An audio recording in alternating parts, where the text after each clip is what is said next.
Hi friends, இன்றைக்கி நம்ம கிச்சனில் பாஸ்தா எப்படி சிம்பிளாக பண்ணுறதுன்னு பார்க்கலாம். முதல்ல ஒரு மிக்ஸி ஜாரில் ஒரு சின்ன சைஸ் வெங்காயம் தக்காளியை நைஸாக அரைச்சிக்கோங்க. பாஸ்தாவை வேக வச்சு எடுத்துக்கோங்க.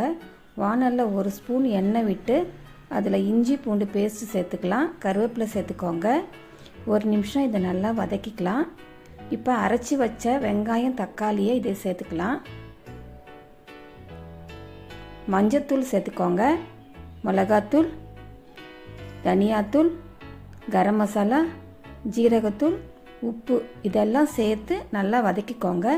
1/4 கப் தண்ணி விட்டு எண்ணெய் பிரிஞ்சு வந்ததும் ஒரு ஸ்பூன் டொமேட்டோ கெச்சப் சேர்த்து நல்லா கலந்து விட்டுக்கலாம். இப்போ வேக வச்ச பாஸ்தாவை இதில் சேர்த்துக்கலாம். பெப்பர் பவுடர் போட்டுக்கோங்க.